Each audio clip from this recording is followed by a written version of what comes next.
How do you come back from that mentally when you start out and you earn a two-stroke penalty on your first hole? Hey, I wanted to share with you some of the rulings that came up during two recent US Open qualifiers. This US Open qualifier is individual stroke play, or what we call medal play. The first thing that happened the other day was a player actually on their first hole hit a wrong ball. Now, what's a wrong ball? That is not your own ball in play.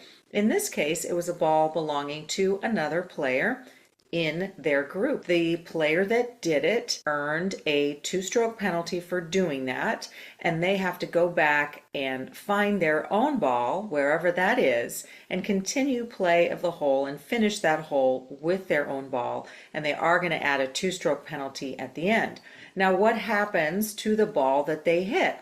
The ball that they hit, because it belonged to another player, let's say the other player's name was John, there's no penalty to John. John's ball needs to be replaced. If they can find it right away, great, they can replace John's ball that was just hit, or John can substitute a different ball. Now, that is not a drop like many times when we're taking relief under a rule, like for an unplayable ball, or maybe for a cart path or something like that. That's typically a drop from knee high. In this case, it's not a drop. You're going to replace that ball, and that means place it on the spot. And if we don't know the exact spot, then we're going to estimate the spot. And placing it means just setting it down and letting that ball sit still on its own. And now that ball is back in play. That's what happened on the first hole. Not a good way to start off your US Open qualifying round. Of course, it does go without saying that you don't want to hit a wrong ball. You should know your ball and identify your ball.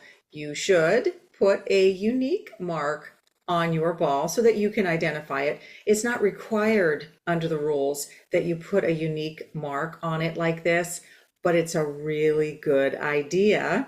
And that way you'll be less likely to hit the wrong ball and incur that two-stroke penalty in stroke play, which is what happened to this poor guy on the first hole of the US Open qualifier. I mean, how do you come back from that mentally when you start out and you earn a two-stroke penalty on your first hole?